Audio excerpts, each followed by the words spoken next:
Hello, people. It's your boy Usmaan back again with another Manchester United podcast. As you can see from the title, did Bruno save Ole's job? That is the question of today's show. We will be touching upon other topical situations. As always, make sure you get your comments in the comment section, of course. Make sure you get involved with the discussion. Have your say, as always. Drop a like, subscribe to the channel. But without further ado, let me introduce our panel for today. We've got the very controversial Bits and Bobs. What you saying, brother? Yeah. So what? It's your boy, Bits and Bobs. Yeah, man. Yes. Good to be back, obviously. Ripping the UTU, man. Make sure you like and subscribe, guys. Yes, I appreciate it. And also, we have got Darren joining, who obviously works alongside Daniel on As the Ball podcast. Like I always say when Daniel's on the Rawa podcast, make sure you show these boys love because this guy knows what he's talking about. Absolute pleasure having you on, Darren. How you doing, brother? I'm good, bro. Appreciate you for having me on. Appreciate you for shouting out Eyes on the Ball. Just looking forward to the show, man. Should be a good one. Yes, absolute pleasure. Obviously, the homie of Daniel's the homie of us, isn't it? That's how I see it, innit? But listen, you guys know about this guy already. Don't even need to do introduction. Me and Hayden, the home. He's too busy. The man's too busy. Grappling. Busy man. Strings for this one, boys. But listen, obviously, my good friend Hayden is in the building. Hayden, how you feeling, bro?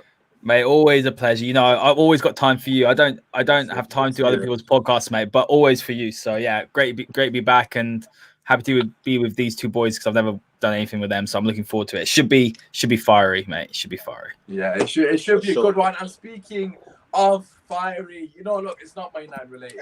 However, I'm going to start with this straight away because, it's just broken on social media. To be honest, when I seen the comments, I was like, what the hell am I reading? I was absolutely baffled. Greg, I forgot his name, right? Is it Greg Clark? Yeah. He was prior to his comments. He was irrelevant. Probably thought he'd try to be irrelevant. But listen, he's made some comments and, luckily, or thankfully, should I say, he's had to resign on the back of the comments. I'm not going to repeat him for whatever reason.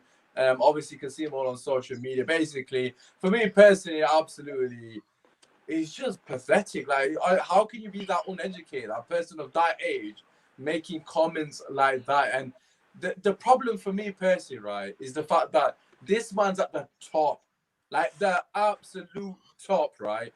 And the irony of it all is that he was talking on racism in general, and obviously the project that they're trying to do to obviously reduce racism within the game, etc. And it's like you made a racist comment whilst trying to speak about the matter, and you're just completely clueless. Thankfully, the FA have done the right thing, but to be honest, if you go on Twitter, you can see the backlash. They didn't have a choice, basically. Bits and Bobs, I'm going to pass it to you. I know you're massively passionate about this topic. I know I said prior to coming on air, this is kind of your area of work as well, and your obviously personal life, etc. I'm just going to pass it to you, man. What are your thoughts on having read those comments? Yeah, man. So for those who don't know, I've got a podcast that deals with racism and discrimination in Scotland. That's where I'm from. And it's called No Beef Podcast. So please, go check it out on YouTube.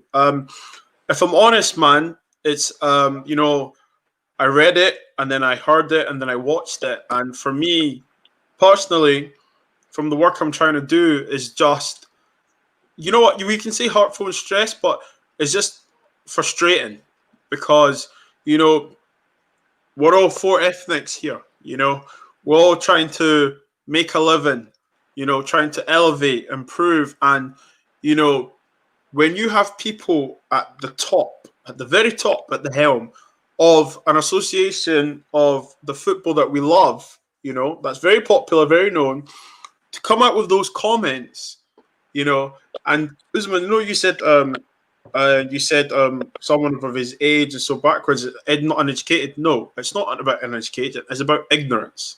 Because do you know what? Sure. It's all about accepting and respecting and acknowledgement. Okay, I acknowledge that all three of you guys here are of ethnic minority.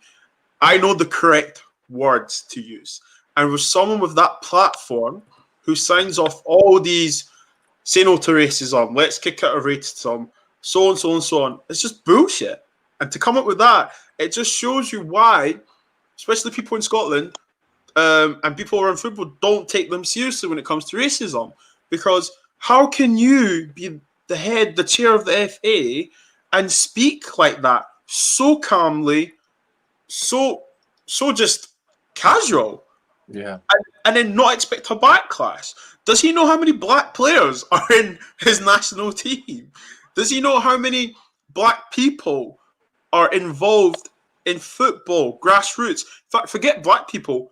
How many people of BAME ethnic, BAME, right? BAME communities that are involved in football? Do you know how many communities are trying to break barriers of getting into the sport, doing podcasts? How many people are trying to be represented and still say that they're happily to say they're English? So for him to say stuff like that, it's just another setback, and it's sad. 2020 across the pond, we've made history. Not only a female but a black female. Yet in our own country, the person that is the head of the FA is making stupid comments, and it makes you think like, I'm very passionate about this, and it makes you think, what else have we got to do to be acknowledged and to be respected? No, seriously, because it really hurt me. My son. I think when I hear stuff like that, I think about my son. If I'm in 2020 right now, and I'm hearing this, what's he gonna hear? Do you know? What's he gonna feel? Where's the supporters, man?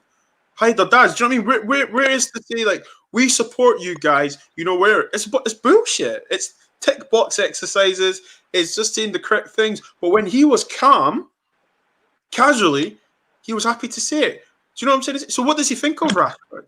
Sorry, man. I don't want to.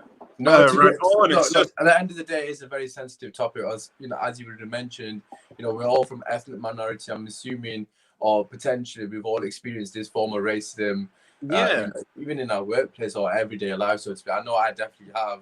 Obviously, I can't speak on behalf of everyone. We've got a comment from Ali here saying, and this is why I always say personally, he said it so naturally. Just imagine what he's saying behind closed doors. Exactly. That's the point that I always make. Like the fact that, as you said, this is a person that signs off, show race in the red card, for example, for my local is Third, which is Football United's Racism Divides, and all the other organisations that we have, Kick You Out, etc.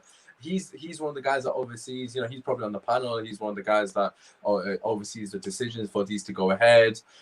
And it is very distasteful, I've got to be honest. I think if I did say it was a lack of education, I didn't mean that. I meant in terms I know what you mean. Yeah, I think it was more in terms of like just the fact that someone of his education doesn't know better. It's as you said, it's not that he doesn't know better. It's definitely arrogance, isn't it, Darren? What were your thoughts on this comment? Obviously, we're going to tie this into the Greenwood situation. Obviously, some people are obviously kind of associating that situation with racism as well. But how do you feel about his comments in general, and obviously the current situation? Me. Sorry, me. Still, Darren. Bigger Darren. No, sorry. Don't know if he's disconnected now. Yeah, I just saw it. I just watched the video. I think we posted it on our page. Wait, sorry, I don't know if I'm in and out, by the way. Can you hear me clearly? Yeah. We can hear you. Hello? Can you hear me? Yeah, we can hear you. Everyone's just like quiet. I don't know. Should we pass it to Hayden? We'll come back to you, actually. We'll come back to you in a second. Oh, sorry. That's my bad. Because my connection is just yeah. Oh, right, okay. Right, okay. Hayden, just to pass it on to you, obviously, we'll bring you back in, Darren. So what are your thoughts, obviously, on the comments? Like I already said, they have made the right decision and getting rid of him, but do you think this just stems a lot deeper than just face value? Mate, I'm not surprised. I saw the comments today. It just doesn't surprise me. Look, I've had comments while I've done live streams, people saying, "Oh, you're only doing this. You BAME guys do this because you're doing it for money." That's what gets leveled at us. That we're doing YouTube for the money. That's what gets said to us.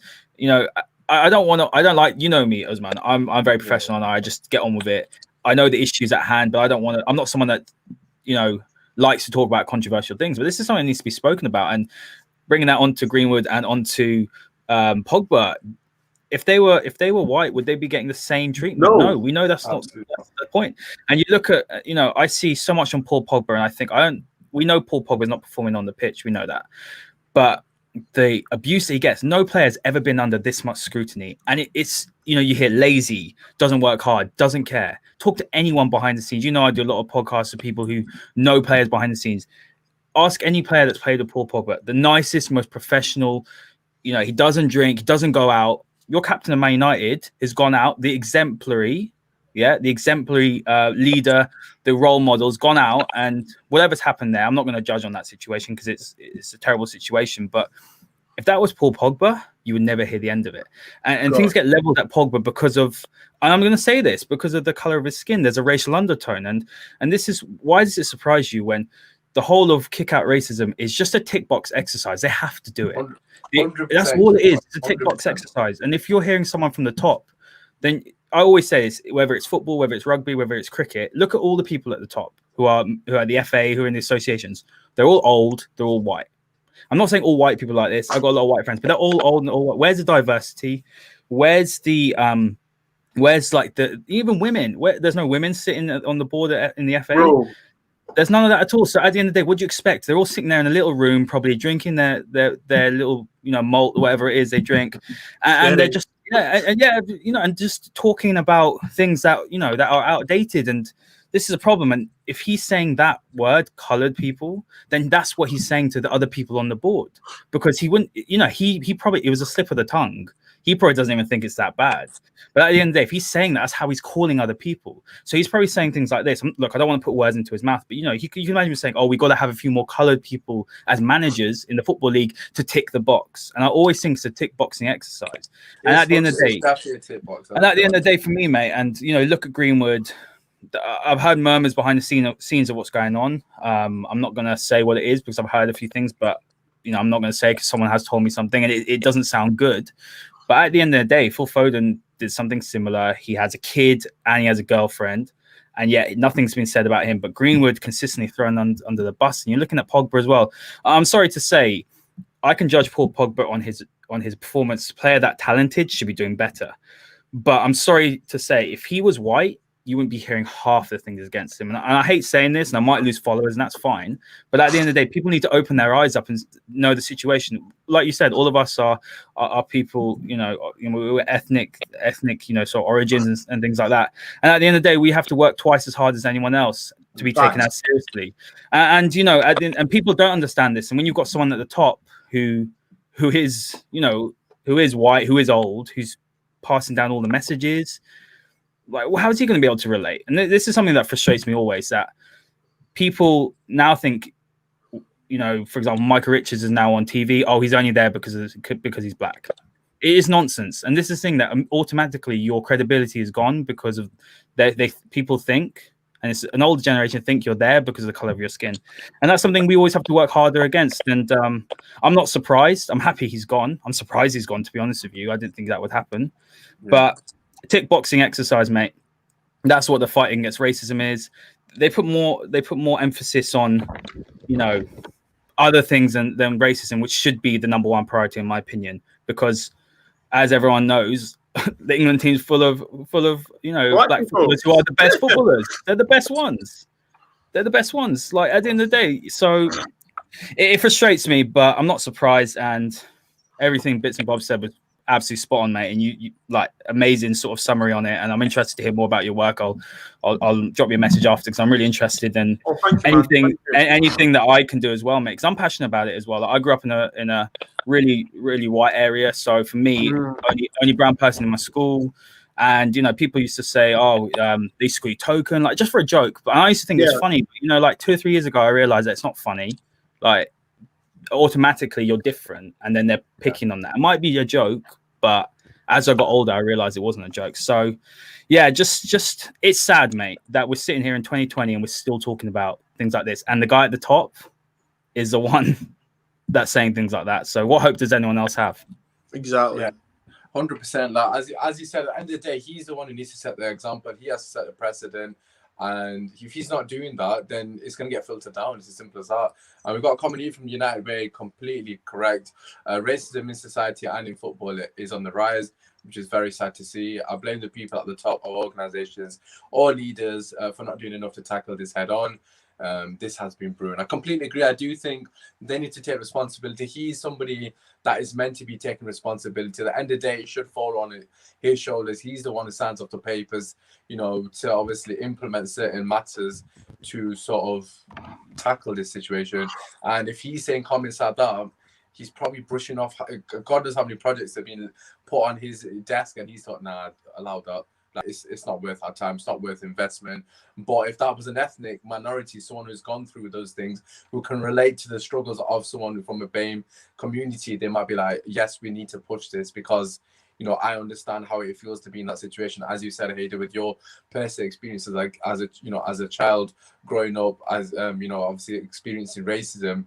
If you're in a position of power, you won't allow someone else to experience that same racism because you once have experienced it. You know how it feels, and you wouldn't want someone to obviously go through that same sort of ordeal, really. But let's come back to the Greenwood situation. Obviously, you've kind of alluded to the fact that you have heard murmurs. We don't need to talk about that because that is between you and the person that's told you, which isn't a problem. But Darren, just coming to yourself regarding Greenwood and Pogba, you know, I'm gonna keep it 100, and I'm not gonna shy away from it. If they were white, this won't be happening. I'm not gonna bullshit it.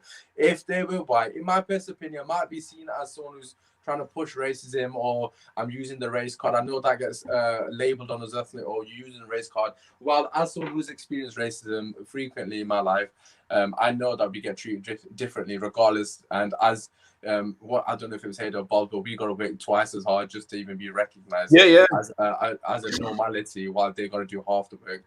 But just coming onto the Pogba and the Greenwood situation, we'll start with Pogba first. This time it wasn't him actually who made the comments. It was his manager that made the comments. Ironically enough, is it Frank de Boer that's in charge of Netherlands? I can't remember who's it. But the Netherlands manager got asked the exact same question about Van der Beek, actually. Literally the exact same question, and he answered it completely differently. I don't know if it's a manager situation or if I don't understand the undertone there. But yeah, Darren, what are your thoughts, bro, on the Pogba situation and the Greenwood situation? Do you think there's anything in it for either of them, or do you think it's just been blown out of proportion? There's so much to touch on when it comes to Paul Pogba, man. I said he's probably one of the most he is one of the most controversial or polarizing names in football, athletes in the world, arguably. But I think you guys did a great job firstly touching on you know, what the chairman of the FA said. Bits and bobs, you did a great job. Hader, you as well. But regarding Paul Pogba, I think Hader said the correct thing. From if he was white, I don't think the treatment would be the same either. A lot of people take digs at his personality, try to dictate terms to him in terms of what he should do with his life outside of football, and that's where I think there's an issue. You know, you can't let the guy judge him for what he does on the pitch. I think we should leave it at that. When people try to take digs at him off the pitch, be overcritical, hyper-analyze him, I think it's obviously some of it stems from the fact that he is black. But Mason Greenwood, similar situation. Phil Foden, we've seen he's back in the squad. He's getting a chance. I feel like Mason Greenwood needs more protection from the media because he is getting a lot of stick, unjust stick. And yeah, man, I think he's still young. The media shouldn't go at him the way they have. And I think United need to do a better job of protecting him. And yeah, that's my thoughts. Yeah, no, absolutely. In terms of protecting him, he's a young lad. You know, he might have made some mistakes. He's 19 years old. I think we need to understand, you know, for me personally at that age, I was making mistakes left, right, and centre. I didn't have all the answers, especially if my life was, you know, highlighted in the manner his is, you know, extremely talented. I was on Flawless's podcast prior to this, and he made a very good point on that. He's saying if he was shit, people wouldn't be talking about him.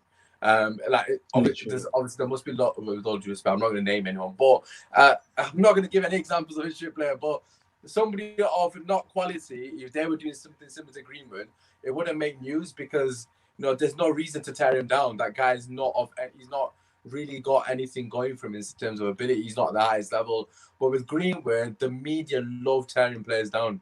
They absolutely love a scapegoat. He might have done some stuff in the wrong, but you need to have some sort of leeway with his age. Like, for me, it's just baffling that an old man, like 30 plus, 40 plus, is sat somewhere in his room thinking, oh, I've got a bit of information on Greenwood, let me just rip into him. Like, you're telling me you never made mistakes at that age? I just think it's ridiculous. And regarding the Pogba situation, to be honest, I just think the Pogba thing is just going to keep happening. I don't know what the solution is. Bits and bobs will come to you, obviously. I know you had your hand up very cute and that. But listen, what is the solution with Pogba? Because some people saying sell him. Some people saying he deserves to be on the bench, which obviously, if he's not performing, of course he does. I'm not denying that. What do you think the solution with him is? Is it just, let's just get rid of him now? You know, too many. Just I don't think we should get rid of him. And I just want to jump on what Darren said. You know, Pogba, right? I'm going to tell you this, right? Haida said something. He doesn't drink, right? You never hear about him in nightclubs or stuff, okay? And do you know what's funny? I'll very quickly touch on and answer the question. There's been certain English players that have battered their wives, okay? Have went to jail, okay? I'm just saying, crash cars, there have been punch-ups, public brawl. Well, Grealish actually broke the. Bro, do you know what I mean? I'm talking your Paul Mersons. You're talking your Gascoignes. I'm talking the Arsenal history of the culture of drinking, blah, blah, blah, and stuff. So what we have here in a man that's flamboyant, that isn't the straight suit and tie guy. He likes to wear a cap. He likes to do his haircut. That's just how we are, okay? We like to express ourselves, okay? You know, if you want to trim up your beard, put some cocoa oil on it, make it shine, that's what we do.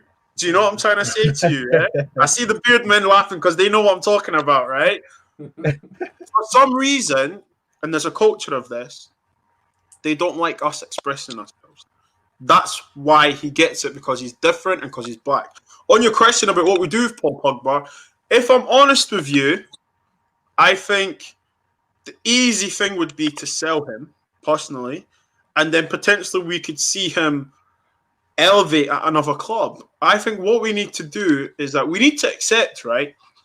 And this is my opinion. You know, I like a controversial phrase, yeah? Paul Pogba, when we signed him, right? Everyone thought we were getting Beckham, Giggs, Keane, Scholes in one player. 100%. They thought, Facts. yes, Facts. we've got him, right? We've got him. Now, if you really watch football, right? Let me break it down for you. In that Juventus team that he played in, and the midfield he played in, and bear in mind, Serie A is not as intense or as fast-paced as the EPL.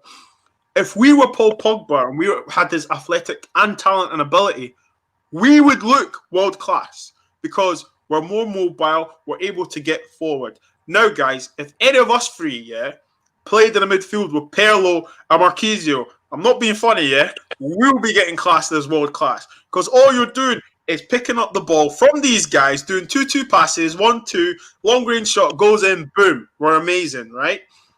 Unfortunately, society and social media has completely changed now. So because we bought him for the 90-odd million, he has to play 9 out of 10 every week.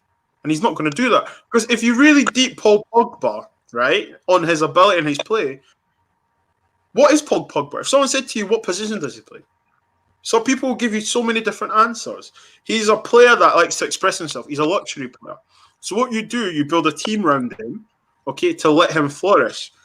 Or you have a system and then you say to him, if you don't fit into the system, we're going to have to work. Just to chuck something in there, because I know people are going to say it. You know, we've been buying X, Y, and Z to unlock Pogba. We bought Mama, we bought Matic, we bought Herrera, we bought, I don't know, Lukaku up front, we bought Martial into Team Rashford, you know, bought defenders behind him who are good. Oh, well, supposedly meant to be good. Yeah, so like everyone, every time we buy someone, it's like, oh, this is to unlock Pogba. This is to unlock Pogba. When does it become Pogba is actually the issue? Like, do you actually think Pogba's the issue? Do you think? Oh yeah. Sorry, I'm getting to that 100%.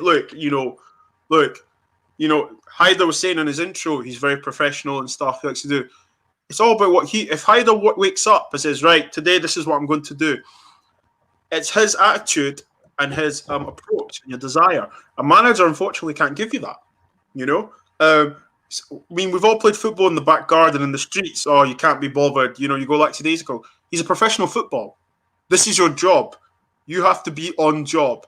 Don't get me wrong, people have bad games. However, if someone had half of his ability, you're expecting 7s, 8s, right? So I think we have to look at the individual and we have to say to him, where are you right now? What's going on? And for me personally, I would keep him. I'd have to keep him because, look, you know, we paid 90 million for him. You know, there is a player in there. We just have to. I think he needs to be disciplined. Like, I think you need to. You know, them ones where like you stay at your mum's and it's like, Mum, I'm staying off school. She's like, nah. 7:30, get down, brush your teeth, breakfast. I don't feel well. You're going to school. You'll feel better when you go to school. Them ones. He needs a disciplinarian because if you look at his manager at Juve, Ole'S doesn't take shit. Do you know what I mean? So I think. Yeah, but you just you say that, but you just had Jose. Like, I'm gonna bring Hayder in here because I want to hear what Hayder's got to say on some of your points. Because I know. But the thing is, I know you said quite. I know you said quite a lot. I'll bring it back to you, but no, it's not.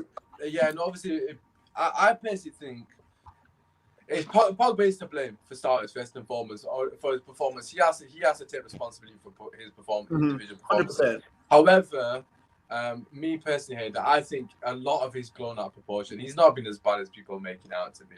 Like, what are your thoughts on the matter? I completely agree with the idea that people didn't watch Paul Pogba before because they wanted a hybrid of Keane and Scholes. You're just never going to get that. He is a luxury player. Absolutely. You bring him to take you to the next level. You don't build a team around him.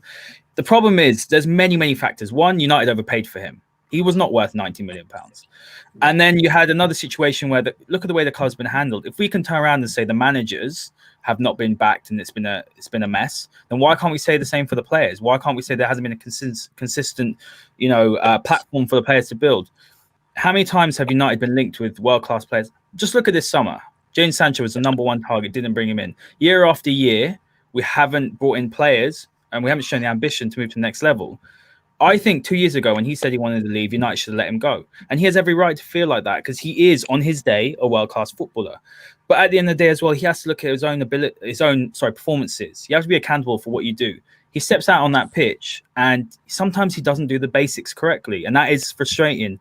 And when you're looking at the way that, for example, let's say Bruno plays, Bruno's come in, he's hit the ground running, he's committed. I don't think Pogba's not committed. I don't think he wants to be at Man United. And this hurts fans, but I don't think he wants to be here. I don't think he wanted to join as well. You hear it all the time saying it's his dream to come back. We know what his dream is. He says it every window. United had to be clever. You can blame Pogba all you want, but they also didn't let him go when he wanted to go. And now you're in a situation where if he does leave, he's going to go for either 50 million or he's going to go for zero again. You pay 90 million, you lose him twice. What I will say about Paul Pogba, and the fans love to jump on Paul Pogba, at the end of the day, he played his best football next to Nemanja Matic last season. United played the best football after the restart when Nemanja Matic was in midfield, where he's playing like an absolute demon. Right now, Pogba can't fit in the team because we don't have a steady platform. We don't have a midfield that can someone to sit and hold who can actually say, you know what, fullbacks go up, midfielders go up. I'm going to cover everything here. We have two players doing that, McTominay and Fred, because both aren't good enough by themselves. So at the end of the day, when Pogba does play, why is he the only one getting the stick? Why is he the only one who gets criticised? I love Bruno Fernandes more than anyone else, right? And also, you've got to remember, against Leipzig, Pogba was insane. He was incredible against Leipzig. He had a bad game the next game, and everyone forgets about that. Bruno, I love Bruno. And the difference between Pogba and Bruno is that Bruno affects the game when he plays badly. Bruno Fernandes has not played well for a long time. Yet his numbers are fantastic. His numbers are out through the roof. But you don't see the same energy towards Bruno as you do towards Pogba. And that's all we ask for. Can I just ask you there? Obviously, you made a very good point comparing to Bruno. First and foremost, Bruno against Istanbul was one of the shittest performances I've seen by anyone of his ability. But do you think in this day and age, right, a lot of football opinions are formed on stats? Because if Pogba's got Bruno stats, let's just flip the stats over, right? For example, right? Let's just say Pogba's got Bruno's numbers, right? But Bruno's been playing as good as he's been playing without the assists and goals. Do you think Pogba's going to get the same amount of hate? Because I personally don't think people. No, not at all. Look, you got to look at the situation now. Young generation, we're all a little bit older, aren't we? We're a bit grayer, a little bit older. So we grew up. I mean, I'm 25. So like, yeah, you look at fresh, mate. But you look at it, and you look the Messi, Ronaldo sort of generation has skewed everything. So back in the day, I think if you look at Ryan Giggs' average goals per season in the Premier League, it's like 4 or 5. But that doesn't mean Ryan Giggs was a bad player. And this is a thing as well. Another thing I want to sort of touch on, I do agree that the statistics have skewed everything. But that's because Pogba's been playing deeper. If you played Pogba, if you want to see where he's played when he's further forward, look at when Ole came in. Leipzig, he had the ability to drive forward and got the assist. So. And he was brilliant. What I will add to that is this is a problem with society, right? So you talk about players, being good one week and bad another. This is a fan's problems. You just see it on Twitter. 3 weeks ago, when Frank Lampard turned up to Old Trafford with Chelsea, everyone was saying he's out of his depth, he's a fraud. He's won 2 or 3 games now in a row. Now everyone's saying Chelsea are going to win the league. Mikel Arteta won the FA Cup, right? And this is what annoys me. I think Mikel Arteta is a very good manager. If you gave Mikel Arteta Frank Lampard's team, they'd be challenging. That's my opinion. Now suddenly he's a fraud because he lost to Villa. Well, the week before he beat United, no one was saying anything. Ole was a fraud, but now Ole's won against Everton. So now Ole's not a fraud. Do you know what I'm saying? And this is the same with it's a reactionary. It's prisoner of the moment. Too many football fans live in the moment, and from week to week, this person's good, this person's bad. But it's the same. Like the brace against West Brom, you'll be exactly. So my thing on Pogba. Look, I've gone on a little bit on Paul Pogba. Supremely talented. We should never have signed him because we don't know how to use him. So why do we sign him? We didn't scout him as well because you wanted someone to lead the club. Paul Pogba was never the person to be the leader. Bruno Fernandes is, Pogba isn't. So why are we expecting Pogba to do that? If Pogba wasn't 90 million, he wouldn't get half the stick. At the end of the day, he's actually if you look at statistics, they're similar to Juventus. He's played well, but you expect more from 90 million pounds. And that I agree. At the moment, he's not in the side. That's on him. He hasn't played well enough. 100%. So he needs to take accountability for that. Yeah. To be fair, Ali's done something right there by putting him on the bench, actually, to be honest, because they have to be fighting for the players. Darren, just to bring you in here, we have got a question. Well, to be honest, I'm looking at the chat. These mans are fully argued in the chat. But to be fair, it is regarding the debate. So they have a debate on the South in chat. So by all means, in the chat, if you have got any questions, I know you guys are debating amongst yourselves. Please do put them to the guys, and then I will put them on screen. We have got one here from Kish. Obviously, it was on the quiz yesterday. This one's to you, Darren. When has Pogba ever had that sort of impact at Manchester United? And that's to you, Darren. When Ole first came in, Pogba was at his best. He had I think it was a 2 or 3 month run where he was getting a goal or an assist, if not both, every game. I think Hader made a lot of good points. He needs a platform at which to play from. He's a luxury player. He's not a guy that you can build your team through. So when Matic was playing well, it's no surprise that's when we saw the best version of Paul Pogba. I just think it's our responsibility to get the best out of him. He's supposed to be our best player. You have to put him in a position to be successful. You can't ask him to be, as Biss Bob says, Roy Keane, Scholes, Giggs, all in one. Like, that's an unreasonable expectation. Just because of the price tag, that doesn't mean that you should disregard the profile of the player. He's an advanced playmaker. He's not a guy that's going to sit deep and make plays for you. Maybe he can do that here and there, but he's a guy that plays. He's a midfielder, but he's an advanced midfielder.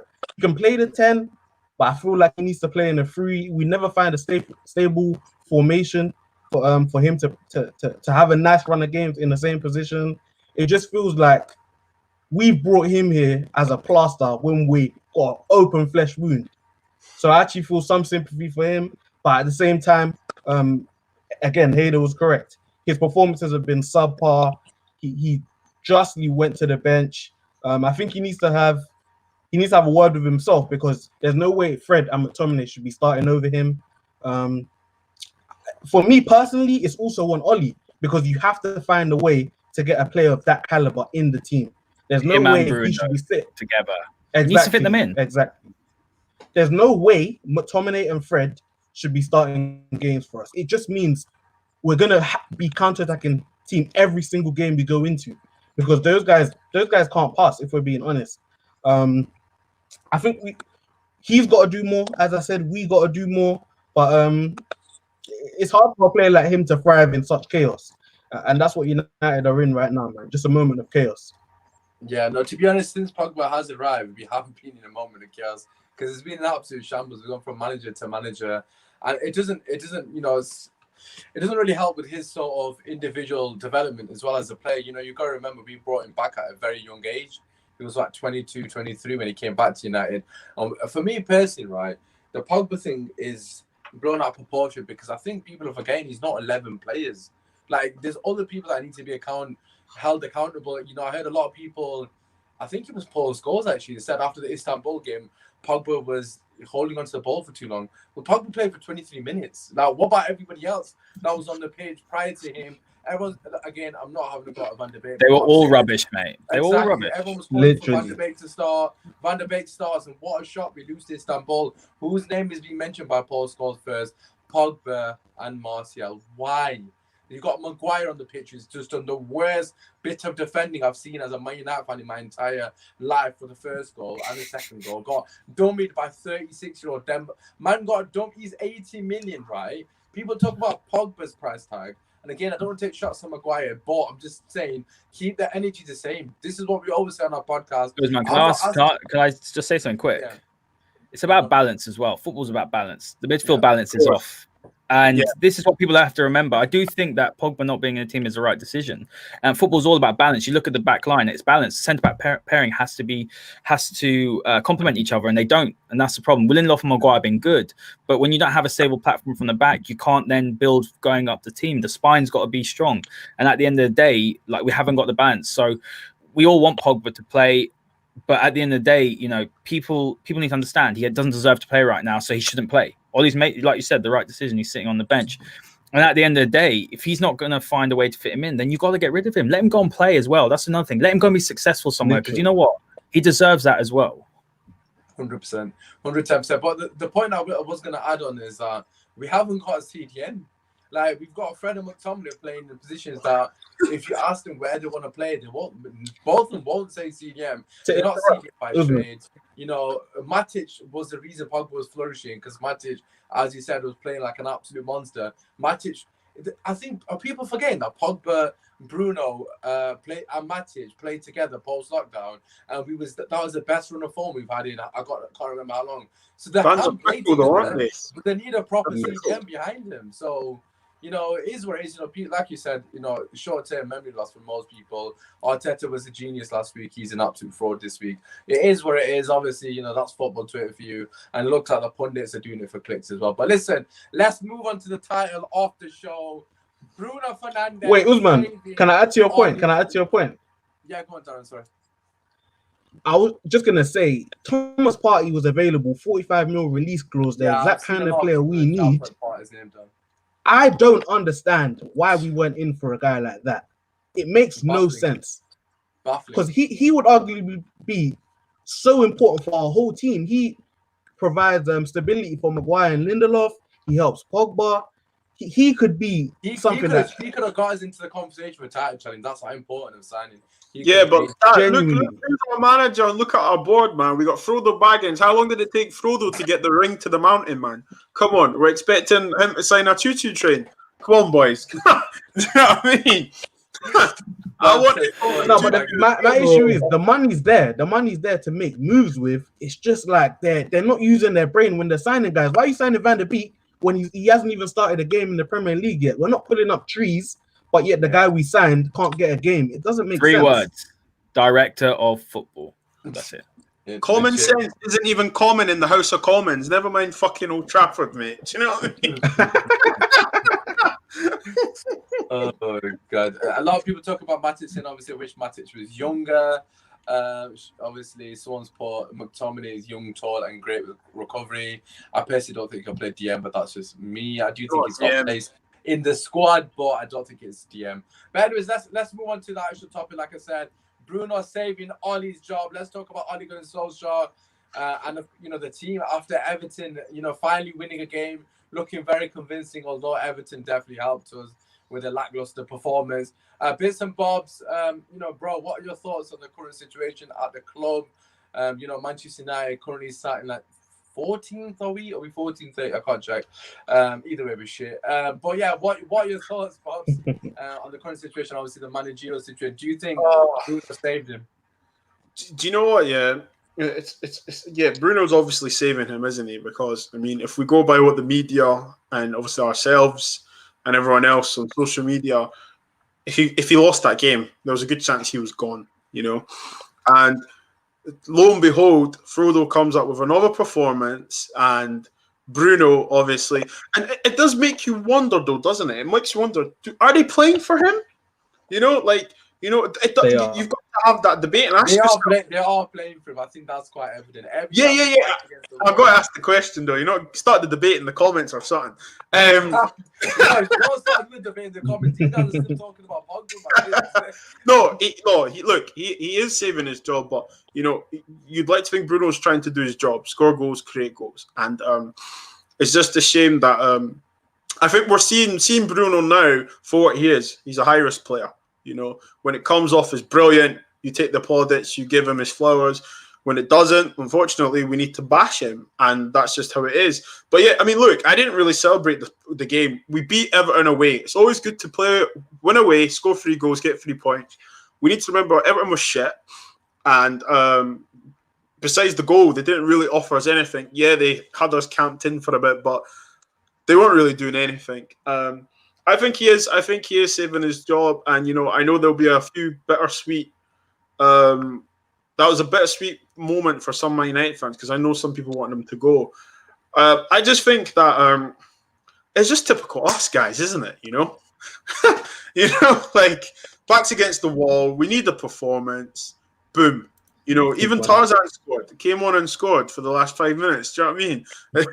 And listen, I've got a comment here from Ads, aka GNA TV.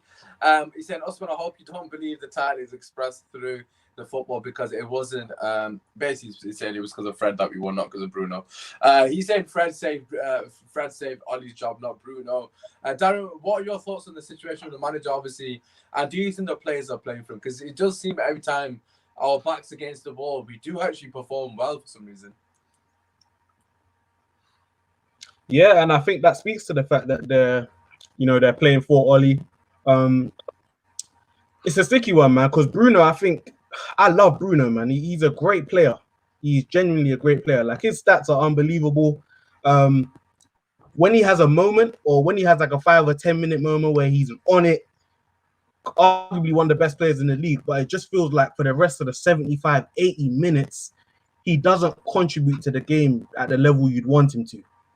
I actually had a similar discussion on my own podcast. We compared him to De Bruyne because Daniel's got his own, I wouldn't call it agenda, but he's got an trying to, shine the light.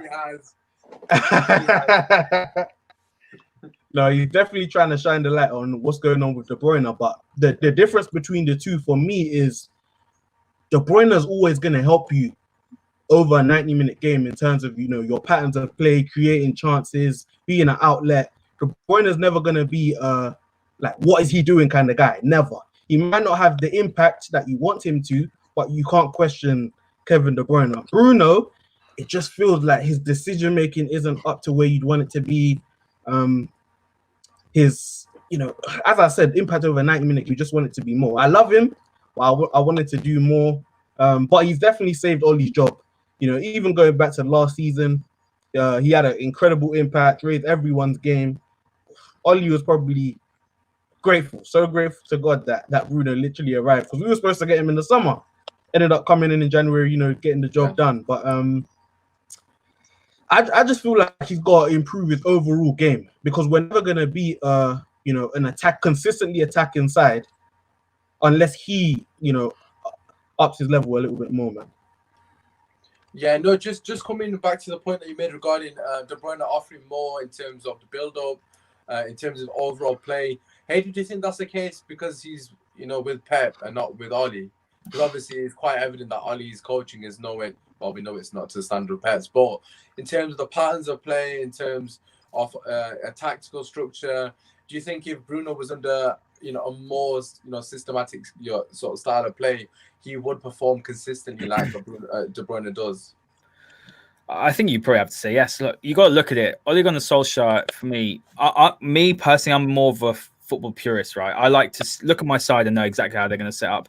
I like an identifiable philosophy. That's me. See, I like managers like Klopp. I like the way Pep play. Bielsa, Hasenhüttl, I'm a massive fan. You know, Usmaan, you always see me tweeting about him every time because the sign of a top coach for me is you see the players you got and you improve them. And you improve what you've got. You get the most out of what you got. United have got a very, very good squad. I won't let anyone say they haven't. 7 years since Sir Alex, this is the best squad we've got. Who has the firepower of Rashford, Martial, Greenwood, Cavani? Who has a midfield depth of Pogba, Bruno, Van der Beek? You got Fred McTominay. These are good options. Defense needs work on, but these are good options. When I look at it, Ole Gunnar Solskjaer is brilliant in the big games. He has the ability to be flexible. He can change from formation, and he does that quite well. The problem is that when you play teams who are the lesser teams, there's two things about it. The consistency, which you all know. United are consistently inconsistent. I say this on my own podcast. And the thing as well is that when you look at teams that sit back, as a manager, you've got to motivate your players. The players have to do it as well. But I don't like when people say the players are this, the players are that. They're toxic, they're rotten. Because you know why? Because these same people are saying that Ole has changed the culture. So either the culture's changed or it hasn't. You can't go in on the players and not say it to the manager. Ole is fantastic in the big games. He has tactics and he's flexible tactically. He can change the formation. The problem is that when you've got teams that sit back or when you've got to be a bit more imaginative, you've got to coach these players. If someone's sitting deep, we don't switch the ball quick enough. We don't play intricate passes quick enough. We don't have enough movement. And that's a coaching piece. And that's a system. And that's my problem, that the system is not strong enough to go and win you the title. It's not good enough to make you consistent because the players don't know their roles to a T. Look at Liverpool the other day. They went to Man City. They played a 4-2-4 pretty much, and they knew their roles to a T. And that's the problem. When you come back to Bruno's biggest problem is Dad says, it's his decision making. It is. You have to say that his pass percentage completion is not above 70%. Now, there's two ways of looking at it. He's taking risks, which is really good. But the biggest problem with Bruno is that as a number 10, what is his role? Because if you're going to play Fred and McTominay, they're both going to sit deep. So then he's going to come up deep to pick up the ball. You want him in the box. He had 3 touches, right, in the 2 touches in the box against Everton, and he scored both of them. You want your number 10 in the box. But this is the thing. That's a coaching point. You're telling your number 10 what to do. You need to tell him to into the box, man. Exactly. And at the moment, what's happening is Bruno's coming too deep. So he's giving the ball away, but that's because he's trying to make something happen. Because when Fred and McTominay, who, by the way, that's our best midfield, whatever anyone says it is.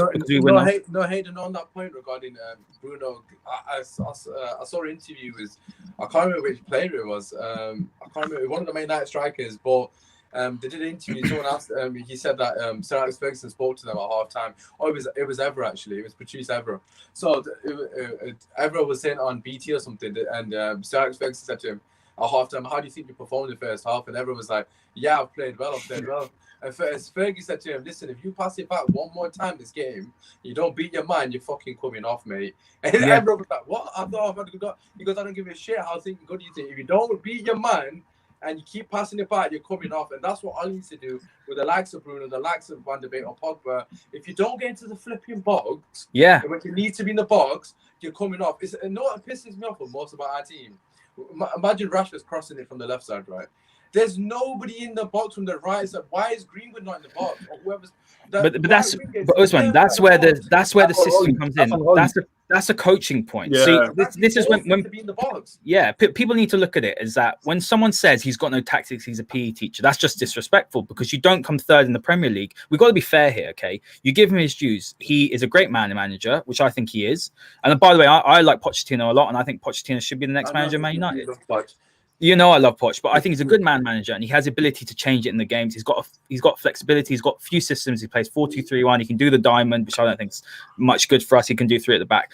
If he was tactically inept, he can't do that. The problem is, I always say this about Ole Gunnar Solskjaer. He takes you from A to B. What was A? A was Man United were in disarray. They had Jose Mourinho. They had a toxic atmosphere. They needed someone to stop the rot. So stop the rot. And Ole came in and he turned it around. He got rid of some players. He's bought well over the last 2 years. Now we've got to B. B is where we're at. We're top 4 side. We're not consistent enough. We're not hitting the next level. What's the next level? Yeah. We challenge for titles. So how do you challenge for titles? Well, you look at the 2 top teams are Liverpool and City. Sadly, they've got 2 world-class managers. Chelsea have got an amazing squad, not good enough manager. Arteta's a novice as well. The squad's not good enough. You need a better manager to take from B to C. So B to C is titles, and we need a manager that's going to coach the boys. Who's going to be like, and that's where Pogba and Bruno will excel. Where you tell them this is exactly what your role is, you do it, and Bruno will do it because that's his attitude. And the problem is that you look at Man United and people complain about Bruno giving the ball away. He's trying to make something happen because. It's off the cuff. This is the thing. You can't have it both ways, man. Look, don't get me wrong. Against Istanbul, he was taking the piss. But in general, 34 times. Obviously, probably bring in, then obviously we'll allow you to have your say, Darren. For me personally, right, this comes down to coaching. A lot of the stuff that you mentioned, in terms of certain individuals not doing certain things. I said it on Flora's podcast as well before coming here. It's about repetition. You know, you look at, let's just say Man City as an example, yeah. Before they've even played the second pass round, so let's just say the ball's being played to De Bruyne. De Bruyne knows exactly what his wingers are going to do. He knows if his forward man's going to make a run behind. Just say it's Aguero, fully fit Aguero. He knows if Aguero's going to run behind Aguero, because these mans go on the training ground and they relentlessly practice this as a team. You get all your attackers there, you get all your creative players there. You say, you mans are not leaving this pitch unless you've got some sort of understanding. It's as simple as that. You put the bloody, the fake wall sort of bollards down and say, okay, pass the ball through the gap. You run onto it, Aguero. 9 out of 10 times, I want you to finish it, or whatever it may be. That is basic coaching, and it's quite evident that we don't. That's what people refer to patterns of play. Patterns of play is on the training ground. You do that, it's repetition, so it becomes muscle memory. And I was saying earlier as well, if you put a blindfold on Muller, right, when they're playing for Bayern Munich, I guarantee you'll still be able to find Lewandowski. You don't tell him where he is. He'll still, because he's played with him that many times. He knows what this guy is. He doesn't even need to look. He can play a blind pass and he'll play Lewandowski through on goal if he's got the ability to make the pass that is on the day. And I guarantee he'll do that 9 out of 10 times because they've got the understanding. And also that comes from the training ground. So Darren, I'll bring that to you, man. Like obviously Bob's will allow you to have your say on that as well. Is enough being done on the training ground? Because at the moment, it looks like if these man do have the fuck they want on the day. Like you man's, he's a football. He's training. Just do what you want, lads. I'll leave it to it. Smiling. Make sure you smile, lads. You know, we've got to reach the smiling place into Istanbul. I'll never forget that. But it is what it is. Yeah, Darren, what do you reckon, man? Is enough being done on the coaching training ground? Nowhere near. And it speaks to the whole staff because it's not all on Ollie. You know, Phelan's supposed to have a role. McKenna's supposed to have a role. Carrick is supposed to have a role. The main issues with me, and I think Hayden made a lot of good points. You know, Ollie's not. Sorry to cut you off, Dan. I'm just gonna say this because this is making me laugh. So literally got one comment saying Hayden is brilliant, and the comment underneath, Hayden wrong again. That's literally the comment below it. It's like, sorry, Dan. Amazing, love it. No, I saw that. That had me laughing as well. But yeah, as I said, Hayden made the right points. When it comes to us, you know, the onus not being on us, we're a good team. We can counter attack. We've got pace, and you know, we can create chances on the break when there's gaps. But when teams sit back, and we have to be the ones that, you know, control the ball, take the game to them, that's the issue. And as you said, those things are done on the training ground.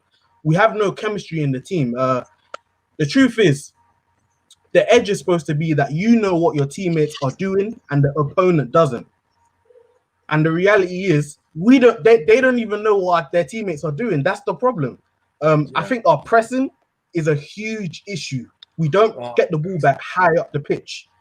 That's why we don't create a lot of chances. Any chances that we do make, it's off, you know, either on the break or Maguire and Lindelof doing 1-2s at the back. And then hopefully we can create something. Don't put in the box.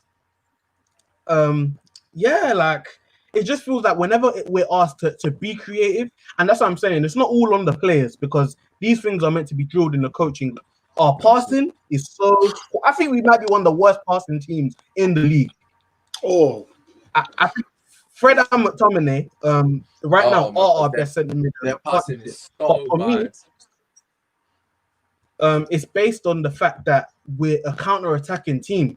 Do you know what I mean? Those guys are the guys best suited to help soak up the pressure and then make moves from there. But if we're trying to be an actual attacking team, a positive team that Manchester United should be, we're not Crystal Palace at the end of the day. Like, we need to be creating chances consistently.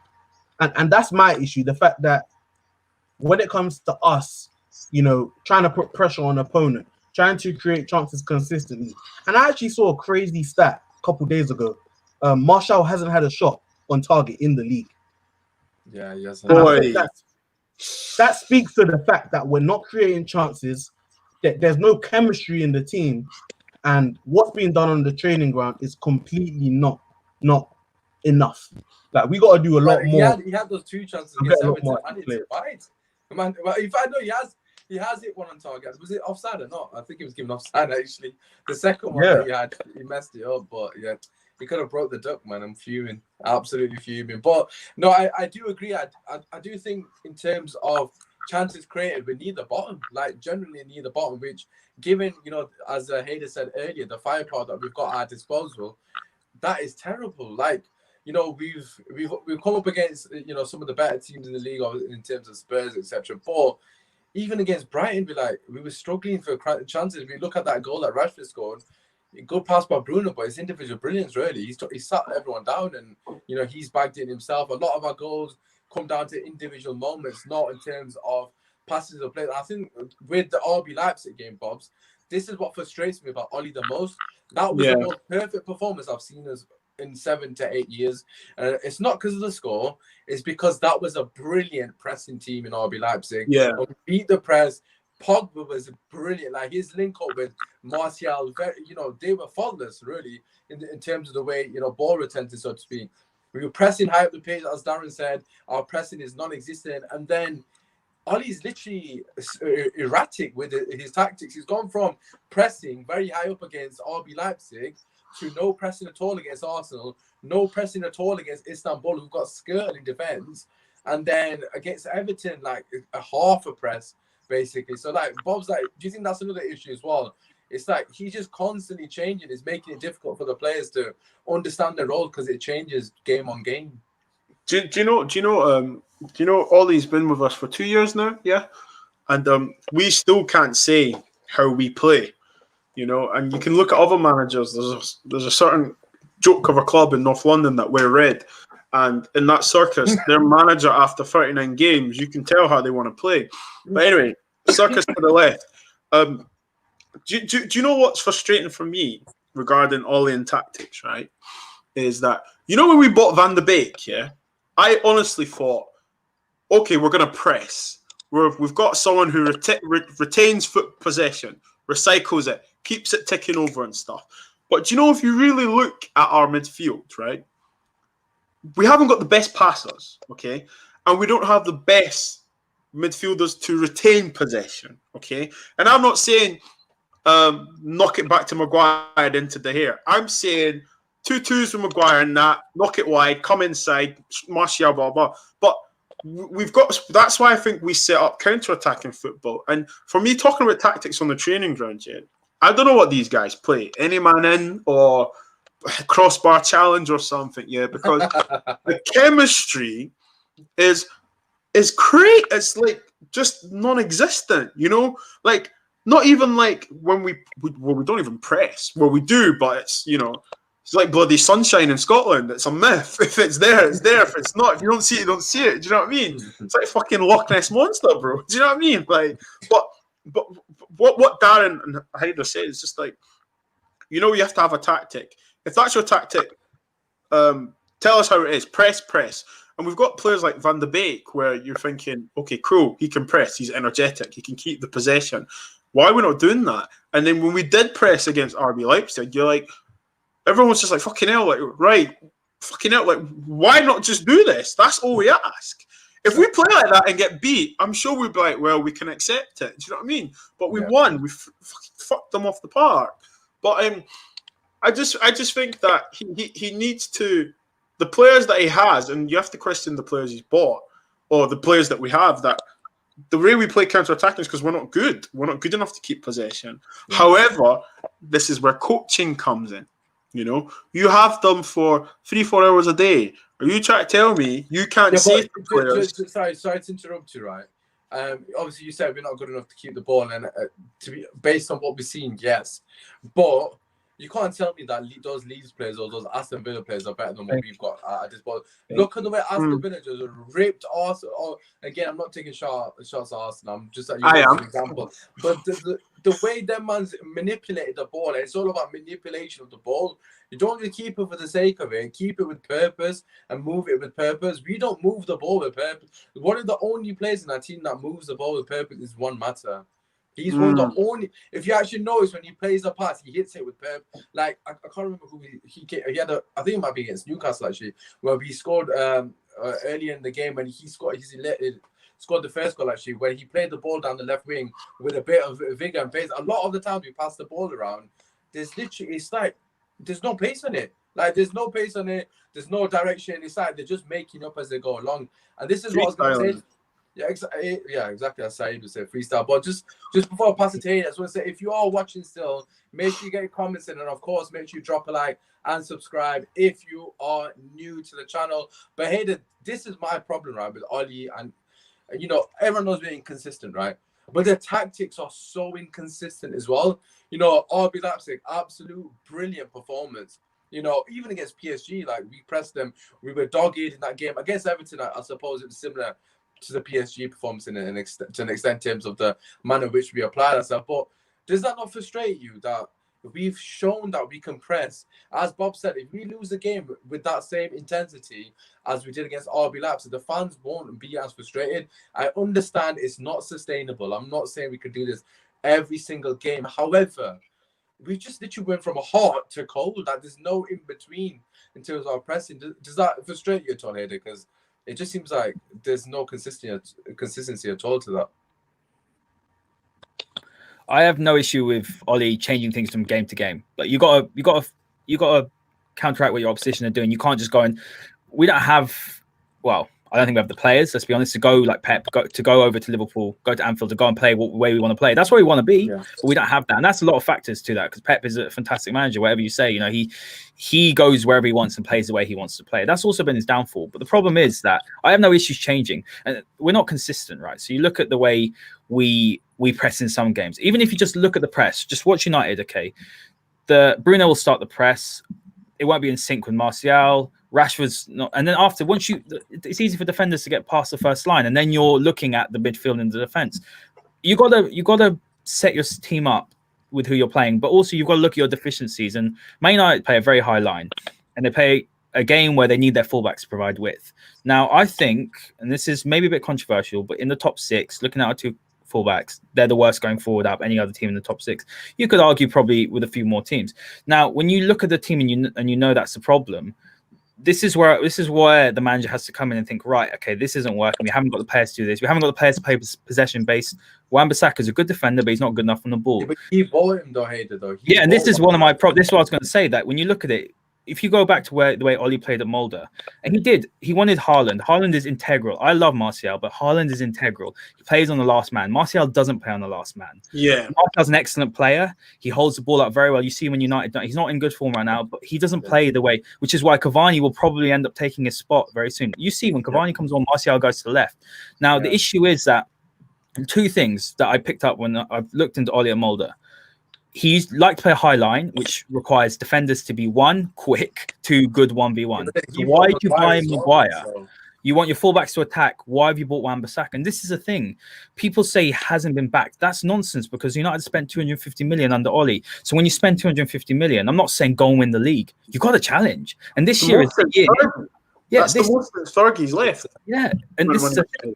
Yeah, 250 million. And you as the guy's been saying, when you've been here for 2 years, you've got to see an identity. You've got to see a philosophy. And I'm not seeing that. What I see is United can turn it up in the big games.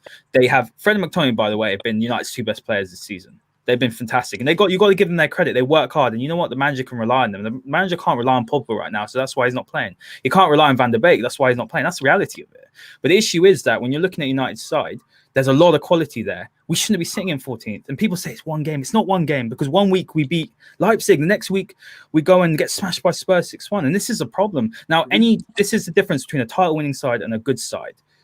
Anyone, and this is like Liverpool, sort of in the early 2000s, any side can go and beat anyone on their day. But if you want to be a top side, you've got to be consistent. And that players are obviously involved. But that comes from the manager as well. And for my opinion on football is that you can be consistent when the players know exactly what they have to do. If it's a low block, they know that they've got to play with width. They've got to switch the play. They've got to play intricate, quick passes. They've got to pass and move. They're going to drag the centre backs out wide into the channel so that Bruno can run through the middle. This is what they have to do, but the players don't do that. And then you rely on that, that individual brilliance. And when you look at United, there's a lot of talent there. Ole's done a lot of good. But it's okay to look at it and say, I'm not happy with the fact that we turned it on for Leipzig, but then we go and play Arsenal and we sit back. You're entitled to feel like that. But then also, people shouldn't go and abuse Ole and say he's a PE teacher, because he's not.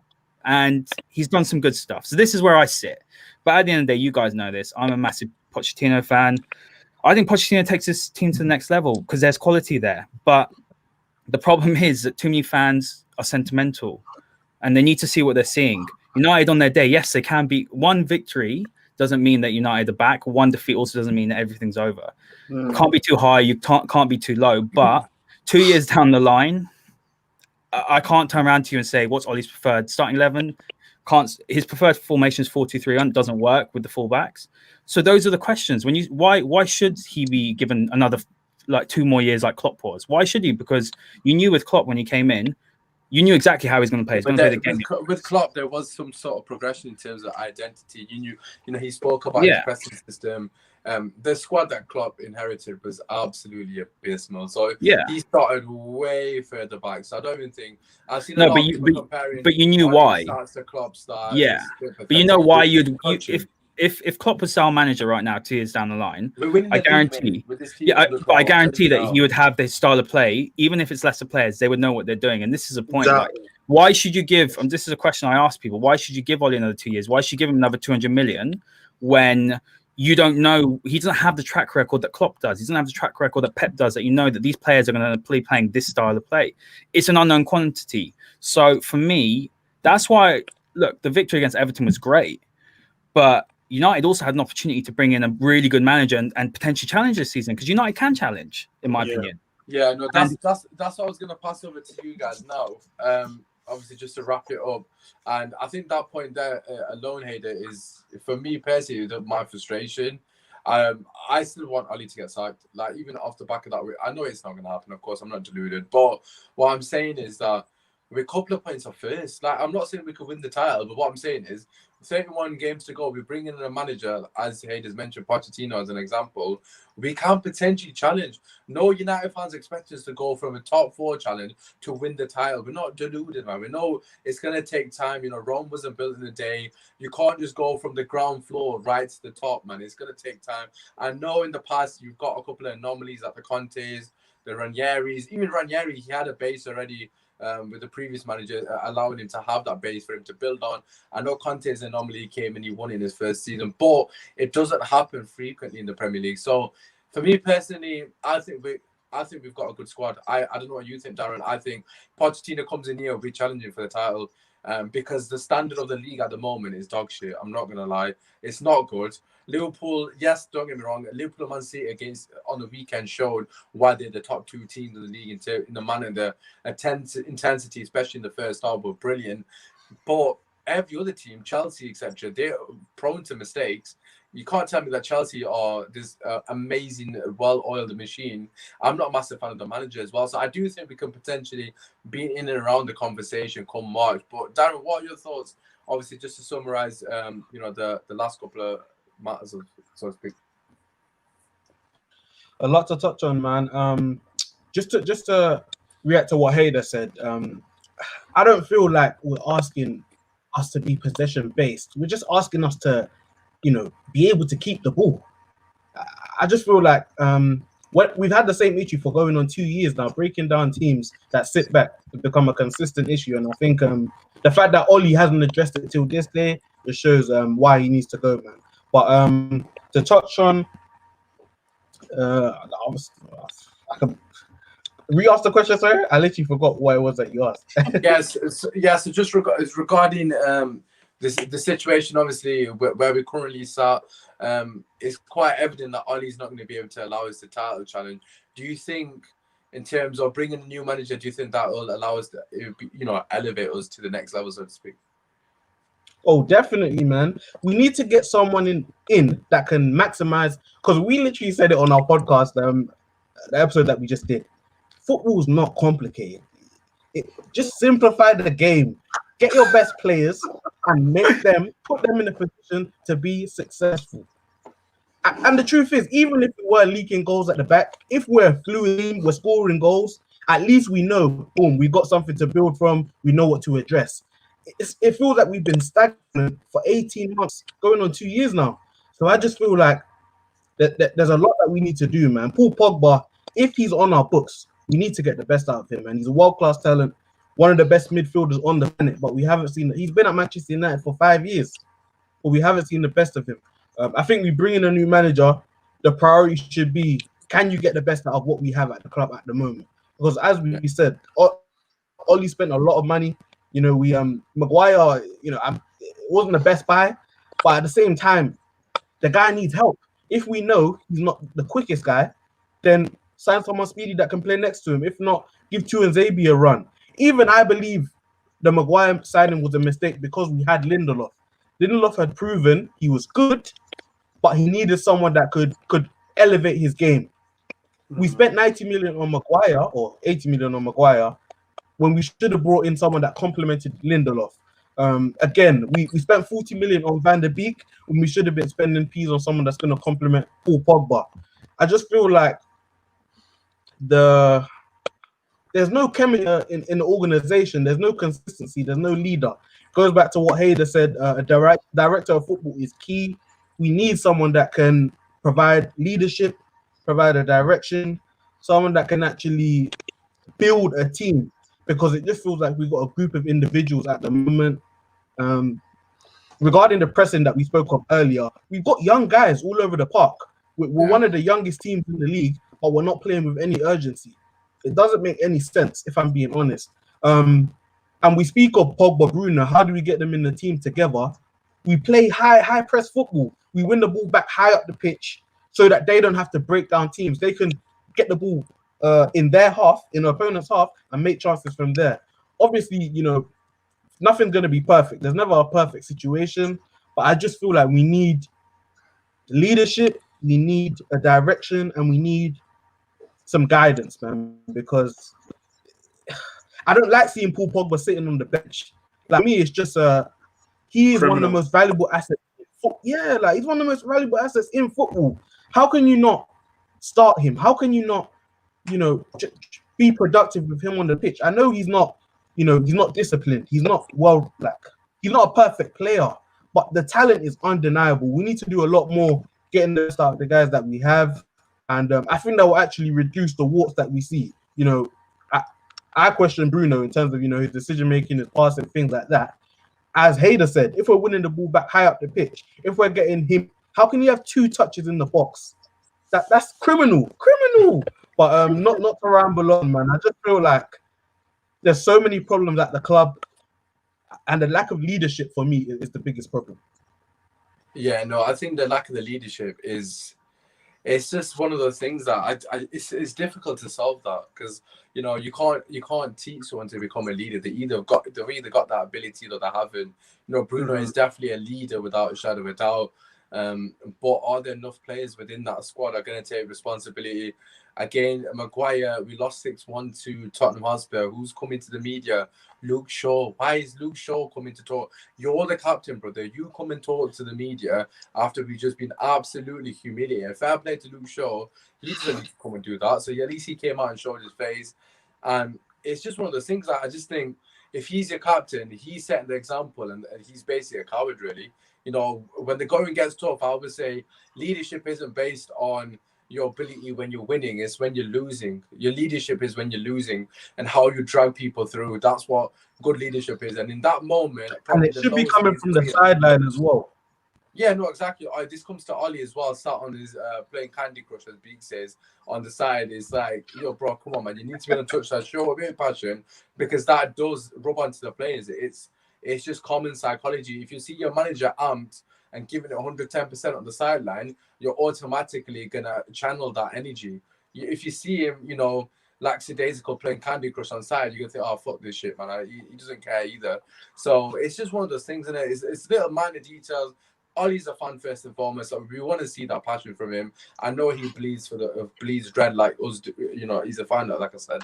So it's a shame. But bits and bobs, just to finish off, where do you think we're heading in terms of the season? I got asked a question earlier in terms of top 4 race. Do you think it's realistic still? Do you think we still got an opportunity to turn it around, or do you think it's too late now? Yeah, I think we do. I think, look, there's plenty more games to be played yet, and I just want to emphasize that, remember Liverpool won the league because all the other big 6 teams were shit, this season has showed that consistency is going to win you the league. Oh my gosh. And Usmaan? All right, okay, yes, consistency is going to win you the league, and so I think if any top 6 team go on a good game run, 10 games or so, okay. You've got a good chance, and I think consistency, and that's why I think we should go for Poch right now, because he has enough time to imprint what he wants to do and how he wants to play. Because imagine Poch with our squad. Do you know what I mean? Like, big man talk here. Look at the players we have in our squad. So yeah, I think we've got enough time to change it around, and hopefully Poch, I'm with the boys. Poch comes in and takes us that extra step. And if he wins the league this season, all I'm gonna say, watch me on Twitter. Who wins the league? Sorry. If Poch comes in, and wins the league, watch me. Oi, watch. Oh God! Watch. Listen, I want to know what you got, mate. I'm not that far ahead down the line. Let's think about it. Getting Poch first involvement. In our board, they'll probably give it to fucking Paul Scholes this one. But listen, Scholes and Roy Keane. I'm telling you, Keane. I don't know what's gonna happen. Or Nicky Ball. I don't know. One of these guys will get it. But listen, I just want to say a massive thank you to every single one of you that is tuned in. As always, an absolutely fantastic debate by the boys. Make sure you drop a like, subscribe to the channel. We're very close to 1K, I believe. Obviously, all the support is massively appreciated. Before we go, as always, Bits and Bobs, we'll start with you, brother. Shout out your socials, where they can find you, mate. Yeah. So what? At Bits and Bobs _ at Twitter. Follow the YouTube channel, Bits and Bobs. I'm on Instagram at Bits and Bobs _ Controversial moments. I like to piss Usmaan off. And also, I'm ripping Scotland. So, yeah, big up, man. Follow. And also, make sure you like and subscribe and follow the damn show.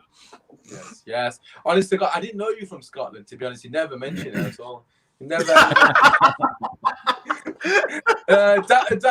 Darren, same for you, brother. Where can they find you, man? Find me on Twitter at Daz _EOTB, and obviously subscribe to our channel at Eyes on the Ball TV, doing big stuff over there. Hey, and shout out Scotland as well, man. And subscribe to the channel. Can't wait to come back. Yes, 100%, Darren, 100%. I appreciate it. And last but not least, the most divisive in the comments. Some people agree with you. I know. What is going on? Like, every single minute, like, I'm not agree with Hader. I love Hader. 2.0. Relax, don't worry, relax. Everything's nice. Oh, mate, you should get me on more just to divide opinion. Look, you can see my handle at Hader_Barney. Yeah, and just Elite Football Show. Just type it into YouTube. We're on Spotify. We're on Apple Podcasts. If you want to listen to a bit more tactical sort of analysis, then just come and listen. It's not boring, I promise you. So yeah, thanks as always, Usmaan, for getting me on. And mate, great to meet these two as well. It's been an awesome show. I loved it. Yeah, no, absolute pleasure. Make sure you show all the boys love. As I've already said, you got to uplift everybody. Everyone needs to win. Drop a like, subscribe to the channel. It's completely free. Sure. It's been your host, Usmaan. We'll be back in the next couple of days. I think we've got the Rival Fan podcast. So basically, Ahmed, the Arsenal fan's going to get absolute blitzed. You're going to enjoy that one. Trust me, tune in for that one. We're back on Thursday. Peace.